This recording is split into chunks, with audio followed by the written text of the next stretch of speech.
আপনারা দেখবেন, আমি বলবো না বিস্তারিত। আগামী সপ্তাহের শুরুতে এমন একটা বোম পড়বে। গত কয়েকদিন আগে নরেন্দ্র মোদীজি জলপাইগুড়ির ধূপগুড়িতে বলেছে যে আমার এই কার্যকালে আমি তৃণমূলের অর্ধেক চোরকে জেলে পাঠিয়েছি, বাকি অর্ধেককে তৃতীয়বার প্রধানমন্ত্রী হওয়ার পরে জেলে পাঠাবো। পশ্চিম বাংলায় তৃণমূল মানে হলো চোর।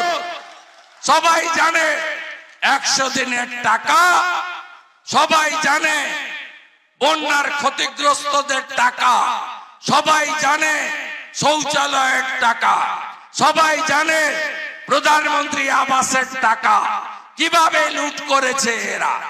এখানে রহিম বক্সি আর তার বেটা কোথা থেকে টাকা নেয়নি বলুন? কোন জায়গা বাকি নেই। এখনো আইসিডিএস এর চাকরির নামে, আশা কর্মী নিয়োগের নামে 2 হাতে টাকা তুলছে। কালকে রবিবার, আগামী সপ্তাহ শুরু হতে চলেছে। আপনারা দেখবেন, আমি বলবো না বিস্তারিত।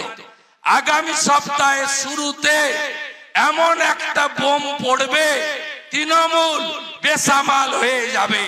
নিশ্চিন্ত থাকুন, তৃণমূল কুল কিরানা পাবে না, সেই ব্যবস্থার দিকে যাচ্ছে। অপেক্ষা করতে থাকুন। এই চোর তৃণমূলকে তাড়াতে হবে, এই চোরেদের হাত থেকে বাঁচতে হবে। গোটা মালদা জেলায় 100 দিনের কাজে ওদের প্রধান জেল খাটছে।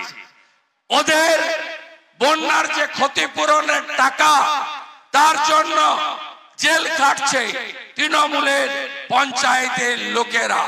এই চোরেদেরকে শিক্ষা দিতে হবে।